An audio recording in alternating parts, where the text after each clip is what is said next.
धन गुरु नानक देव जी समस्त जीवों का उद्धार करते करते एक दिन उजाड़ सी जगह में जा बैठे और जब शाम हुई तो गुरु जी ने भाई बालाजी से कहा कि बालाजी शाम हो गई है, आप पाठ करें। तो गुरु जी के हुक्म अनुसार भाई बालाजी शाम का पाठ करने लगे। पाठ की आवाज़ सुन दूर एक झोपड़ी से एक सुंदर कन्या निकली और आकर गुरु जी के पास बैठ गई और कहने लगी कि संत जी, आप लोग कौन हो और इस उजाड़ सी जगह में क्या करने आए हो? तो गुरु जी ने कहा कि हम फ़कीर हैं और आज की रात यहाँ गुजार के हम चले जाएंगे। तो गुरु जी के मुख से यह वचन सुन वह कन्या अपनी झोपड़ी में चली गई और झोपड़ी के अंदर से मांस का एक टुकड़ा लेकर आई और भाई बालाजी को वह मांस का टुकड़ा देने लगी। तो उस सुंदर कन्या के हाथों में मांस का टुकड़ा देख भाई बालाजी हैरान हो गए और उस कन्या से पूछने लगे कि इस उजाड़ में हमने ना तो कोई जीव देखा है और ना ही कोई जानवर, फिर यह मांस का टुकड़ा आप कहाँ से लेकर आई हो? तो भाई बालाजी के मुख से यह बातें सुन कन्या बोली कि आइए आप लोग मेरी झोपड़ी में और आकर खुद ही देख लो। भाई बालाजी उस कन्या के झोपड़ी में चले गए और क्या देखते हैं कि एक मुर्दे को उल्टा लटकाया गया है। तब वह कन्या बोली कि मैं इसी मुर्दे का मांस खाती हूँ। मुर्दे को देख भाई बालाजी वाहेगुरु करते हुए उस झोपड़ी के बाहर आ गए और गुरुजी के पास जाकर बोले कि गुरुजी, झोपड़ी के अंदर मुर्दे को लटकाया गया है और यह कन्या उसे मनुष्य का मांस खाती है। तो गुरुजी ने कन्या को अपने पास बुलाया और कहा कि आप यह मुर्दा क्यों खाती हो? क्या कुछ और नहीं मिलता आपको खाने के लिए?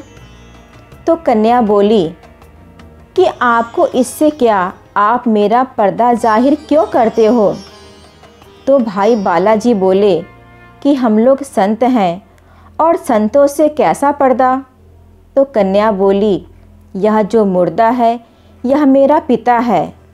जब मैंने इसके घर जन्म लिया तो यह मुझसे बहुत प्यार करते थे, मुझे अच्छे अच्छे पकवान और सुंदर वस्त्र पहनने को देते, अच्छे पकवान खाने को देते थे। फिर जब मैं 16 साल की हुई तो इसने मुझे एक पठान के पास बेच दिया। संत जी, अब आप बताओ कि राक्षस मैं हुई या फिर ये जिसने मेरे जीते जी ही मेरा मांस बेच खाया? मुझे बेचने के बाद कुछ ही दिनों के बाद इसकी मृत्यु हो गई। यमराज ने यमदूत से कहा कि जाओ इसे लेकर आओ। यमदूत ने यमराज के पास ले गए तो यमराज ने कहा, इस पापी को मेरे पास मत लाओ, जाओ इसे नरक में भेज दो। तो यमदूत ने इसे नरक में भेज दिया। जिस पठान से मेरा संजोग हुआ था, प्रभु की कृपा से मैंने 7 बेटों को जन्म दिया और आखिर में मैंने एक कन्या को जन्म दिया। तो मेरे पति ने मुझसे कहा कि इस कन्या को मार दो क्योंकि मुझे यह कन्या नहीं चाहिए। पर मैंने अपने बच्ची को मारने से इनकार कर दिया। तो मेरे पति ने कहा कि यदि तुमने इस बच्ची को नहीं मारा तो तुम्हारा और मेरा रिश्ता ख़त्म। पति के मुख से यह बातें सुन मैं डर गई और अपने रिश्ते को बचाने के लिए मैंने अपनी नवजन्मी बच्ची को मार दिया। समय आने पर जब मेरी भी मौत हुई तो यमदूत मुझे यमराज के पास ले गए और यमराज ने मुझसे कहा कि हे पापिन, तुमने अपने स्वार्थ में आकर अपनी कन्या की हत्या की है, जिसकी तुम्हें अब सज़ा भुगतनी होगी। तुम्हारी सज़ा यह है कि तुम मातलोक में फिर से जाओगी और एक उजाड़ सी जगह में रहकर अपने पापी पिता का मांस नोच नोच कर खाओगी। सो यमराज के आदेश से मैंने कन्या का जन्म लिया और अपने इस पापी पिता का मांस खाती हूँ। कन्या की यह कहानी सुन गुरुजी को कन्या पर दया आ गई।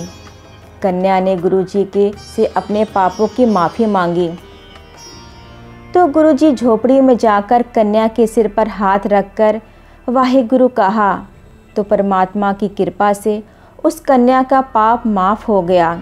जिसके बाद गुरुजी ने जल की कुछ छींटे उसके मुर्दे पिता पर भी मारे और उस मुर्दे पिता को भी मुक्ति प्राप्त हो गई। सतनाम श्री वाहेगुरु। तो ये रही आज की साखी।